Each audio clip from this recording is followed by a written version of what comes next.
Okie-doke. He got owned, Pajones. And I think I might be close to the surface.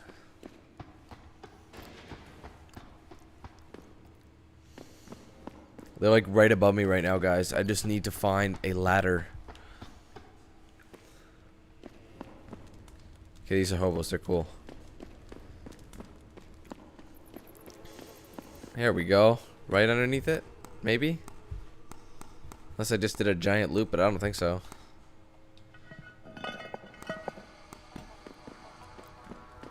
Nice. I knew you had to do something like that. We'll talk to this clown. Yes. May I help you?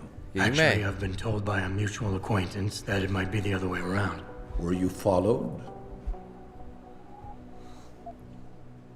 By a clown and a midget for a while.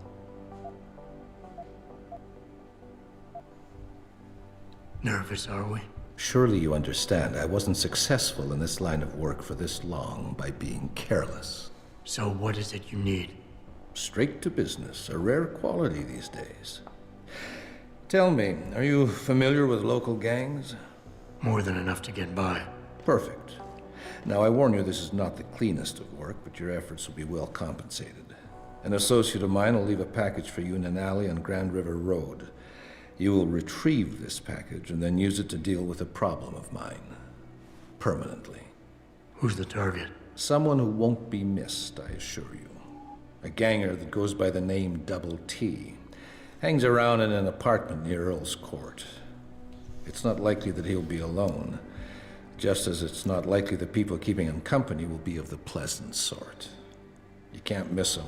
He's got prominent and rather tasteless augmentations to his face and arms. You're telling me you went through all this trouble to hire me, just so I can eliminate a banger? That would be a tad overkill, I admit. No, eliminating the target with the weapon provided to you is only the first part of your assignment. Once you've dealt with Double T, I need you to sneak into Darlick Row and plant the murder weapon among the baller's weapon stash. Unnoticed. Kill a member of the Motor City Bangers, then plant the murder weapon in the rival gang's weapon stash. You're trying to start a war. Hopefully. Hold on. He's a bit of both, though. He's an alpha and a beta, but not strong. Alphas can be appeased.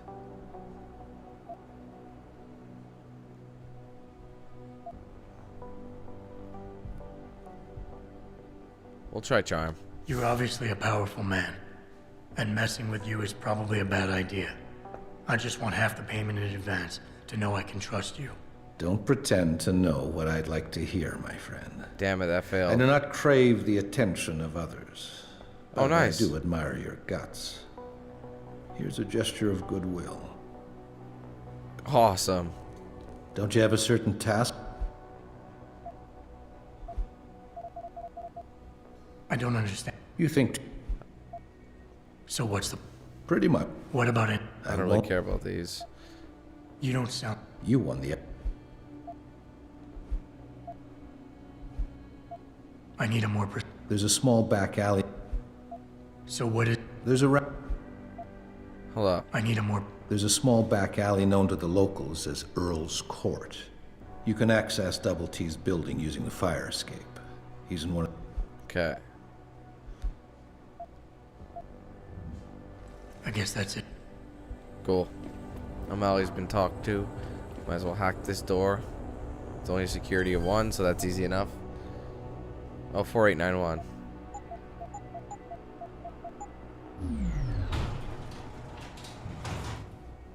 Check this out. Seraph Industries Incident Report TA 00514008. Case blah blah blah. Incident: terrorist attack on Seraph Industries headquarters, Detroit. Officer Detective Gene Skapowski. Subject: confused witness. Details: apart from Seraph's chief of security, who is still in a critical condition in edit, and other lab technician who's lying in a deep coma in the same hospital, the only witness to the attack on Seraph who is left alive is a tech named Arthur Hopkins.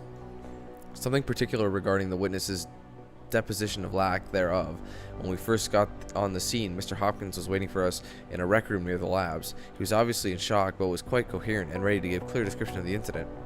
The emergency response team wanted to make sure his condition was stable before allowing us to interview him. When we came back after his checkup a few minutes later, he was incoherent and confused. He couldn't remember anything about the attack. We still haven't heard back from the ER team regarding this matter. Addendum, Captain Penn.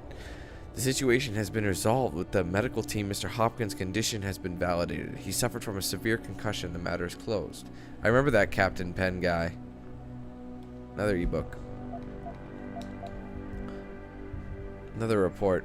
Terrorist attack on Seraph Industries headquarters, Detroit. Detective Christopher Chase. Attackers are definitely professionals. Quick rundown. There was no trace evidence found at what seems to be the point of entry. The incident didn't last long, but the amount of damage was excessive. There was a large number of victims, and yet not many rounds were fired, and the accuracy was spot on. The attackers were probably all marksmen. This was the work of top-notch professionals. Seraph confirms that the new augmentation design was being tested just prior to the attack, but that the augmentation itself was unharmed and no files related to it were stolen. The obvious motive here is theft and or corporate espionage. But why then destroy the facility and murder everyone?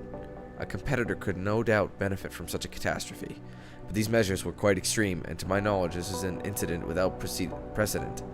I want to note here that I brought this matter up to Lieutenant Ashbrook on multiple occasions with no concrete results.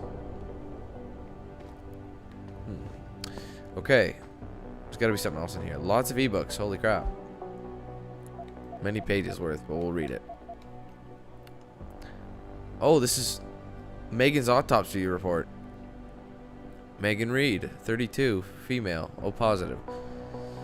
I have been appointed by the state to perform autopsies on the remains of multiple victims of the attack on Seraph Industries. This is due to the critical nature of the incident and the need for the State Department to be fully aware of every detail without going through an endless array of bureaucratic forms and requests. This is in no way linked to the competence of local ME, Dr. Gerald Campbell, and shouldn't be interpreted as such. Final diagnosis. Vertebral injuries. Vertebrae in the neck area displaced. Abrasion of bones consistent with severe and sudden stress or pressure. Ligature strangulation. Abrasions found in the neck area. Hard to clearly verify due to severe burns, but throat seems crushed. Severe burns. Extremely severe burns covering the entirety of the body. Accelerant residue has been sent to chem lab for analysis. Absence of fumes, residue, and ash in the lungs. Indicate burns are post-mortem. Toxicology report. Blood ethanol, none detected. Blood drug screen, no drugs detected. Clinical pathologic correlation. Cause of death is quick and intense snapping of the neck vertebrae combined with crushing pressure. Body was likely burned after the subject was deceased, so they just broke her neck pretty much. Dr. Dana Hall, ME. Another one, Jesus. And then he gave me the code for the safe too. Okay, last one.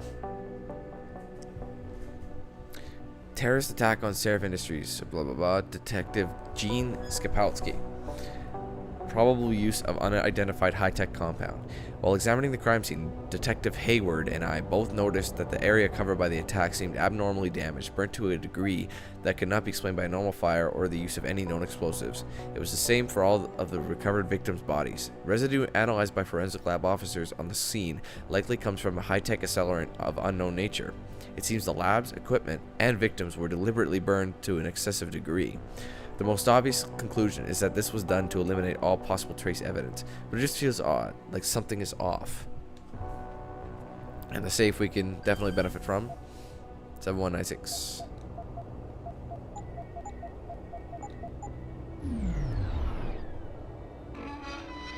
Another ebook. And what's this? Bracelet.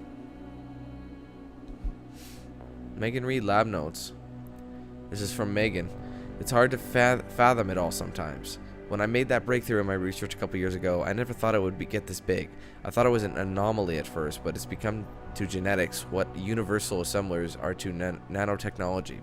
We're talking about the holy grail of DNA. We're talking about the holy grail of DNA here. Hell, this is Gregor Mendel big.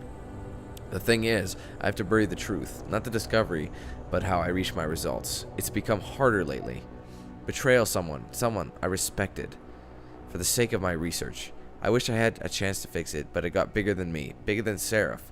If this ever came to light, Seraph Industries could be ruined. I don't know what I'm going to do. I'm tired. I think I'll just wrap things up for today. Wow. Alright, we're done with that.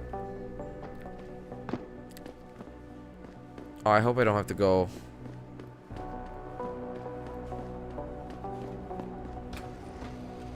That's stupid.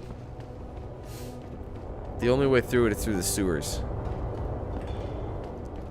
Just so stupid. Maybe there's a quicker route. By online interactive streaming, we'll stream you through and answer your questions as best we can, but don't get your panties in a bunch if you get hung up on. If we detect even the slightest suspicious fluctuation in signal, Shit. we have to shut you down. The World Order and their team. Alright, we'll save it here. Damn, these ones are extending quite a bit, aren't they? Lots of information in these last ones, but whatever needs to be done to get the side quests finished. So I'm going to try and do all of them if I can. But it looks like I have to go through here. I knew I recognized that announcer's voice on the radio. He plays, oh, Jesus. Dorlin from Condemned 2. Sounds just like him. It's like we find some more douchebags to beat up. That'd be funny. Check this out. I didn't notice this before. Now give me my 100 experience points for finding this. Well, that's one way of doing it quietly, but I just beat the hell out of them. One guy's dead in the electricity. There's a couple guys dead in the electricity, but apparently it counts as a knockout, so I'm not complaining.